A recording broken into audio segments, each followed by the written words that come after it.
it's a little scary, but just realize it's not going to last. Like if you allow yourself to be bored for like, just take everything off the calendar for like an hour, like you're going to find shit to do. You're not going to be bored for long.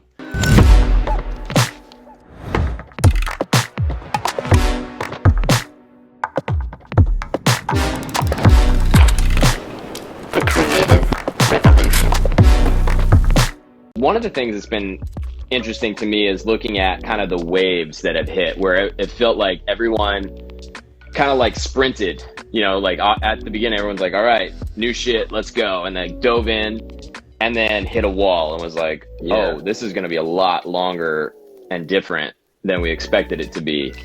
How did you kind of deal with those changes in energy, those waves? How have you been dealing?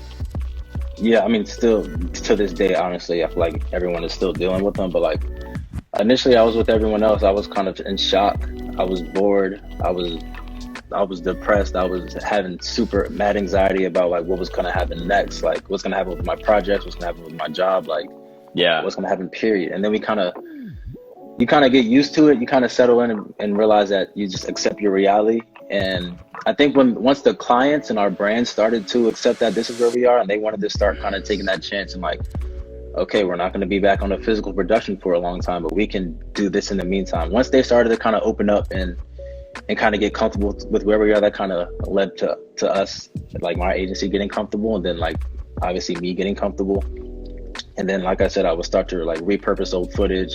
I would like find other ways of inspiration that I wouldn't normally find if I had access to all the things I would have access to beforehand when we were free, as I like to say. But so I feel like that's really the biggest thing, is just like people really understanding that we're going to be here for a while, and they have to adapt. Like that's really all you can do. Like you can come out of this how you want to come out of it, honestly. So like whatever you put into it is what you're going to get out. So as long as you manifest that good energy, I feel like you just have to fight the waves as they come. Yeah, that's the intro clip right there. I think that's a good point. Rebudgeting all this time, all the commute time, all these like extra working hours, getting that all back. I think what I found is that, and maybe it's just like my own approach, because I know not everyone really thinks the same way, but I'm like, man, this was all time that I was like on the train or, you know, like in public spaces with people. Just all of the possible distractions were coming in, and with all of this free time, it's like I can only be bored for about 5 minutes.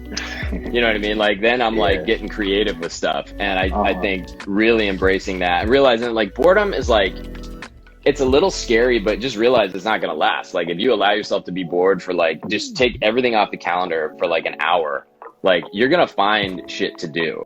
You're not going to be bored for long. Exactly. I like the term you said, found time. It's like, it's all this time that we can capitalize on, that we can use to prioritize ourselves, whether it's like therapy or reading or whatever. Yeah. It's just a matter of like making it productive. Cause I think like, again, when this first started, there was just like a lot of shock and awe. And you were like, I know I wasn't doing a lot of like productive stuff with my free time. I was just kind of like scrolling through Twitter, like what's going to happen next? Like what does the next day hold? It took a long time for me to kind of like have a structure and like be productive with my quarantine time, you know?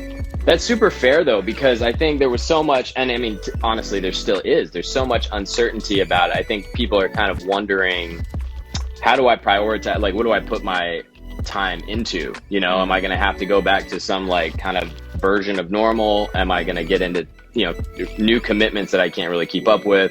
And I think a lot of people have had to be careful about sort of overcommitting to things and realizing that they're burning themselves out. Because I know that happened to me a couple times. Like it was like, I remember a few weeks ago, it was like a Wednesday, and I was like, I did too much. I did too much this week. I can't hang, you know?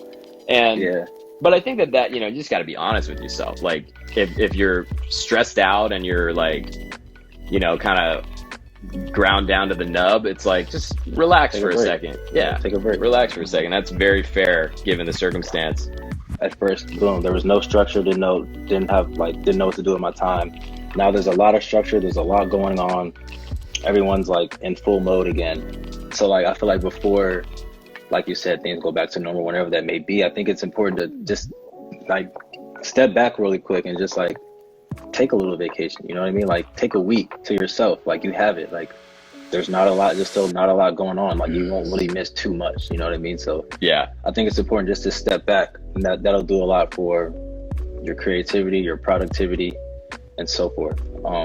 And then for the agency, I think it's honestly full steam ahead. Like I said, people are or clients and brands are accepting this new reality, and from there they're going to want to start creating spots.